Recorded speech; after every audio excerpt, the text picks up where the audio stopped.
pledge allegiance to the flag of the United States of America, to the republic for which it stands, one nation, under God, indivisible, with liberty and justice for all.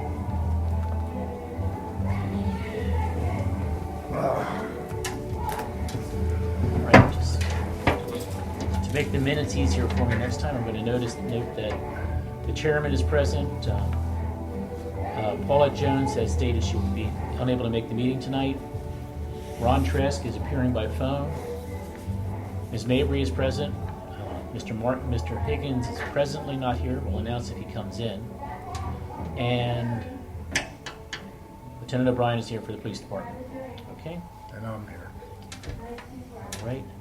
Next, I guess we're going to move for the approval of the minutes of September 8th. I make a motion to approve the minutes. I second it. Okay, I think Ron beat you. Okay.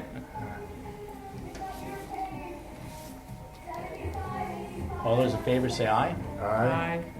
Passes unanimously. Okay.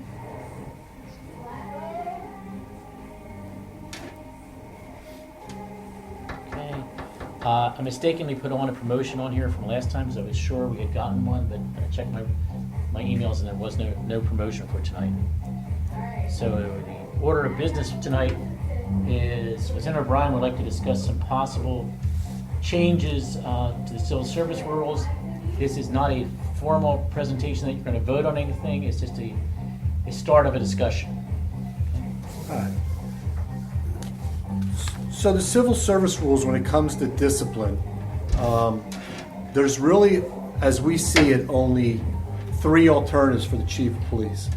And that is a citation with a fine, which is currently capped at $75, or a suspension without pay. There's a big gap between citing somebody and citing somebody. And I'm talking about regular discipline. Obviously, we can go all the way up to termination. But that's not really what I'm discussing here tonight. So the chief wanted me to come before this board and bring up the idea of twofold. One, the $75 fine. Not that we're looking to take money from officers, but if you're going to issue discipline and make it have a little bit of teeth, that probably should be updated to from $75 to $500. That would be the first thing that the chief is looking for support from this Civil Service Commission. And the other concept involved with this is to add some more tiers in between. And some of the ideas I had, and I'm more than willing to listen to other ideas, was we would stick with citation, which is basically a written form of discipline. A citation with a fine would be the second form of discipline. But what we're looking to add would be the forfeiture of accrued time off. So every year officers are given, whether it be owed time, vacation time, holiday time, that up to 36 hours of that time could be forfeited as a form of discipline. Then we would move on to the next one, would be suspension with pay, then suspension without pay, and then obviously end with termination, unfortunately, when those situations call for it. And I'll tell you a quick story on why we're looking for this. We recently had an officer who was out there working hard. He was patrolling and he saw an intoxicated individual trying to cross the street, who looked like he was in danger of getting struck by a car. Imagine this, in the area of the new Wawa on East Main Street. But the officer kept his eye on this subject and conducted a U-turn. And in doing so, caused an at-fault injury. In other words, the officer was at fault for the accident. Another car was coming opposite direction with everything going on. The officer didn't see that car coming down.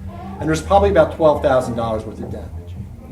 Now, under the current rules, you can almost either cite that person or suspend that person. And this seems like a classic case where, the officer wasn't, for lack of a better word, he wasn't messing around. He had good intentions. But we clearly can't have officers under truly non-emergency situations. And even though this was a call for service, actually he came across on patrol, that he had to take action, it clearly wasn't an emergency. So making that U-turn was improper. But do you want to suspend somebody when they're out there working? And the suspension also comes with that you're not eligible to take a sergeant's test. Or do you want to cite that person? And the chief's opinion in this matter was that he wasn't really thrilled with either option, to be honest with you. He thought the citation really didn't get where he wanted to be, and he thought the suspension was too heavy. So we started talking about accrued time off maybe being forfeited as a middle ground of progressive discipline that kind of filled this gap that naturally exists. So he wanted me to bring up this meeting and maybe get some feedback from the members of this board if that is something that at least could be entertained at some point in time. Again, not this month, but to bring it to this board's attention. So just one more time, it would be a suspension with pay, Well, or a suspension and you're taking time away? I'm using different, so as I run through it, I would say the lowest would be citation. Right. And then if this board would approve it, it would go to citation with fine. Now, the Civil Service Commission already allows, or excuse me, the Civil Service rules already allow for a citation with a fine, with the assumption that you've already been cited once before. But that fine right now is currently capped at $75. It probably has been since 1950. So the first thing we're doing is go from citation to citation with fine, with an increase in the fine, then to add a whole other tier of discipline, which would be the forfeiture of accrued time off, no more than 36 hours. Okay. Then the next progression would be suspension with pay, suspension without pay, and then end in termination. And I know some people think that suspension with pay is foolish, but I can assure you that I have a lot of good officers that just the fact that they got disciplined and suspended with pay would not be something that they were like, yeah, I have a free day off. It would still be something that they would still seek it as discipline. But that's not really what we're here for today, because I think that's probably already on the books anyway. But really increasing the fine from 75 to 500, and to add this other middle tier of the forfeiture of accrued time off, which I don't believe there's a provision for that right now. Question for you. Yeah. First of all, you're saying $500 fine, right? If he's found out. Up to. Yeah, up to 500. Now, if you give somebody 36 hours off, right? Isn't that a higher rate than 500? It is, but it's a different tier. So in other words, they would not work in conjunction with each other. The one would be a citation with a $500 fine. The other would be the forfeit of 36 hours. There would not be a loss of pay. They'd be using their own time off. They would be, if you had 3 vacation days in your bank, you would now have 0 vacation days in your bank. So it would not be a forfeiture of days off in conjunction with the fine. It would be the next tier up. And I want to be clear, this isn't necessary. This board's aware, very rarely are people, at least under this administration, formally disciplined. But that doesn't mean that there's an aversion to doing it. Like when someone needs to have, discipline, it happens in this department, but it is only a couple times a year. But it's just when we look at this, if we're going to have a system, this system's probably a little bit outdated, and we're just looking to improve it. And options are always good. In other words, we don't have that many options right now. So we're looking to have a couple more options in there to see what form of discipline would be most appropriate under whatever circumstances come up. And Lord knows we can't predict what circumstances are going to come up. So there is no provision for the forfeiture of accrued time off. And that's basically what we're looking to have put in place. Another tier added to. So more options are never bad, I don't think. Now, is the FOP going to challenge this? I go through our contract. As I see our contract, it does not mention discipline other than if you're disciplined and you don't agree with it. It tells you what your options are to go about and challenge the discipline. So the contract is silent on what forms of discipline there are. It just tells you what your routes are if you want to challenge discipline. I'm not, I'll put this as polite as I can, I'm not really worried about whoever challenges anything. Yeah. The forfeiture of accrued time off is widely accepted in this business as a form of reasonable punishment. Discipline, punishment, corrective training, whatever euphemism you want to put on it. But as I see it, the contract doesn't say anything about it. These type of decisions originate with the Civil Service Commission. And Tom, you could probably jump in. If this Civil Service Commission agrees to it and council signs off on it, I don't really think it can be challenged, but anything can be challenged, but I'm not worried about it. So basically, you want to have more latitude in how you can discipline officers Right. and not be restricted by the very confining Right. categories that you have right now. Right, and absolutely. And I'll tell you another thing. You know, it's always easy for the chair I'm sitting in. In a lot of ways, I think this actually benefits the officer. Yeah. Because if a citation is too little, and it is sometimes, or if a citation and a fine is too little in the admin, the chief's eyes, there's no other option other than to go to suspension. And the suspension, again, requires that you are not eligible to take any promotion test for the next 12 months if you're suspended. That same attachment would not go to the forfeiture of accrued time. It would not. So in a lot of ways, and listen, nobody wants to be disciplined. I'm not acting like people are going to be thrilled at all. But if you had to give up 2 vacation days that year and you were not suspended, you'd be a very happy person if 10 months from now there's a promotional exam that did not stop you, as opposed to, I only had 2 options, one was too little, I had to go with the other. So in a lot of ways, I'm sure if you called the officers in here, they might not agree with my point of view, I get it. But I actually believe that there's actually protection involved in it. This officer who was involved in this accident, again, he was doing a good job. He is likely a person who we'd have our eye on for a promotion. I mean, obviously they have to earn it, but as you sit there and you look at potential people you can see doing well, now that officer is in that list. And we have sergeants who are in drop or are going to be going into drop.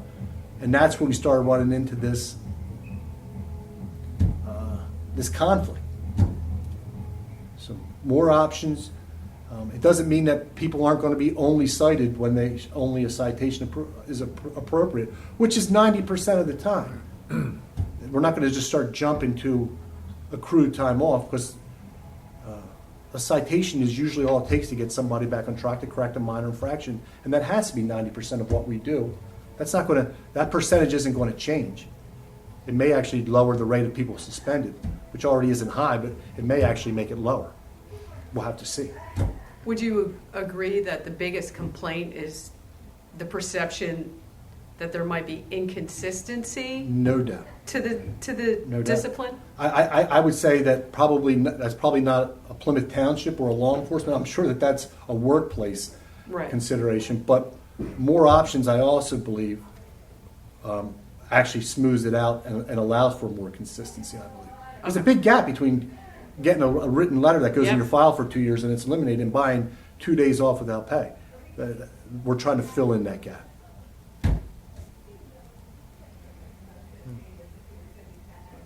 So, Okay, Okay.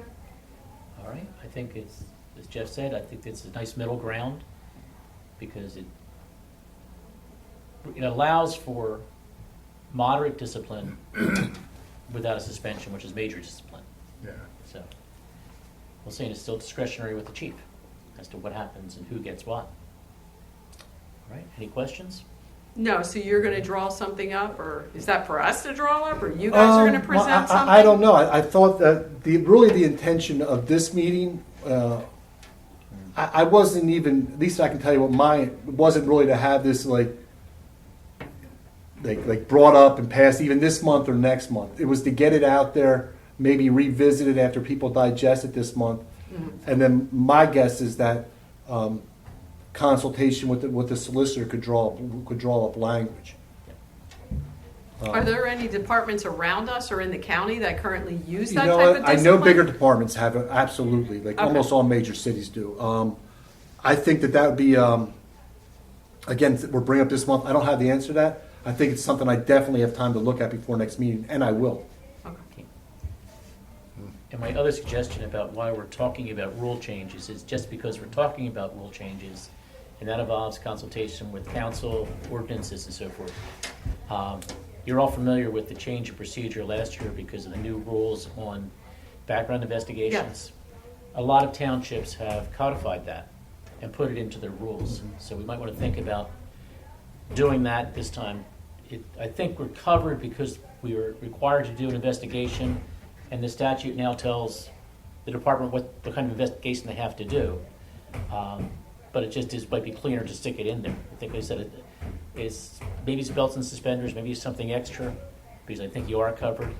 But a lot of people are doing it, and there is some good reasons to allow people to read your rules and know what to expect. Okay. I agree. Yeah. Okay.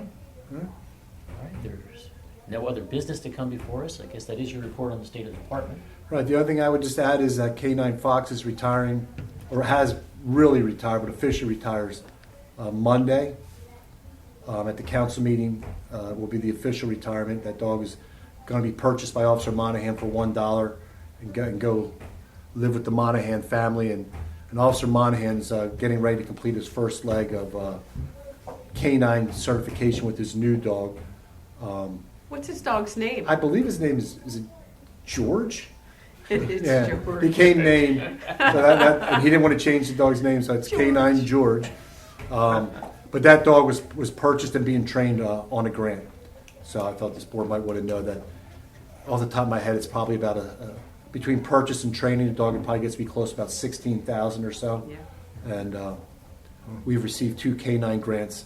We're also currently, work starts on the K9 kennel on Wednesday. It's just time to do some work, and that the grant spilled over and is covering a large portion of the K9 kennel. So it's I don't know off the top of my head, so I don't want to be official on record, but I think it's $25,000 in K9 grants that we got in 2022 from some various charities / agencies that's paying for a new dog to train and doing some up work on the kennel. So it's Excellent. not coming out of the taxpayer's pocket. And the new officers are doing fine. That might seem like not a glowing endorsement. They really are doing fine, but I'm not going to go on official record and say that anybody's doing great until they have a little bit more time on. But I do not have any concerns about any of the 3 of them. They are now riding on their own and counting as a body. So there's always that period where they're riding on their own, but we don't really count them as a member. Right now, they are. If it's a Friday or Saturday night and the weather's warm, we might put somebody on just to bolster that squad. But for the most part, they're up and running and considered members, fully functioning members of the department. All 3 of them. It's good to hear that. That's Yeah. good. That's good. Yeah, that's good. Great. And that's really all I have, Mr. All Spears. right.